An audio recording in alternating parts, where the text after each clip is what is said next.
ಯತೀಂದ್ರ ಸಿದ್ದರಾಮಯ್ಯ ಅವರ ಮಾತು ರಾಜ್ಯ ರಾಜಕಾರಣದಲ್ಲಿ ಸಂಚಲನ ಸೃಷ್ಟಿಸ್ತಾ ಇದೆ. ಹಾಗಾದ್ರೆ ಯತೀಂದ್ರ ಸಿದ್ದರಾಮಯ್ಯ ಏನ್ ಮಾತನಾಡಿದ್ರು, ಅದಕ್ಕೆ ಸಿದ್ದರಾಮಯ್ಯ ಏನ್ ಹೇಳಿದ್ರು, ಇನ್ನೊಂದ್ಸಲಿ ಅಪ್ಪ ಮಗಳ ಮಾತನ್ನ ಕೇಳಿಸ್ಕೊಂಬೇಡ.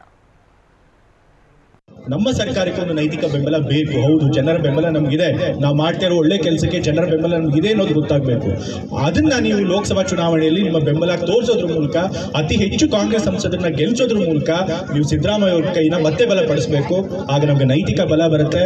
ಮತ್ತೆ ಸಿದ್ದರಾಮಯ್ಯ ಅವರು ಶಕ್ತಿ ಹೆಚ್ಚಿ ಮುಂದಿನ 5 ವರ್ಷಗಳ ಕಾಲ ಇದೇ ಗ್ಯಾರಂಟಿ ಸ್ಕೀಮ್ಗಳನ್ನು ಮುಂದುವರಿಸಿ ಅವರು ಮುಖ್ಯಮಂತ್ರಿಗಳಾಗಿ ಕೂಡ ಯಾವುದೇ ಒಂದು ಅಡೆತಡೆ ಇಲ್ಲದೆ ಮುಂದುವರಿಯೋದಕ್ಕೆ ಸಾಧ್ಯ ಆಗುತ್ತೆ. ಹಾಗಾಗಿ ನಿಮ್ಮ ಬೆಂಬಲ ಮತ್ತೆ ಆಶೀರ್ವಾದ ಯಾವಾಗಲೂ ಇರಬೇಕು ಅಂತ ಹೇಳಿ ನಾನು ಕೇಳ್ಕೊಳ್ತಾ ಇದ್ದೇನೆ. ನಮ್ಮ ಸರ್ಕಾರಕ್ಕೆ ಒಂದು ನೈತಿಕ ಬೆಂಬಲ ಬೇಕು.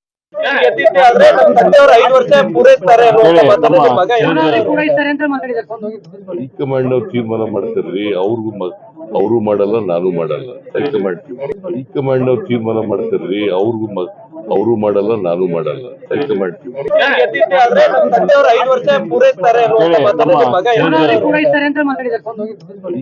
ಅವ್ರು ತೀರ್ಮಾನ ಮಾಡ್ತಾರ್ರಿ, ಅವರು ಮಾಡಲ್ಲ, ನಾನು ಮಾಡಲ್ಲ. ಹೈಕಮಾಂಡ್ ಅವ್ರು ತೀರ್ಮಾನ ಮಾಡ್ತಾರೆ.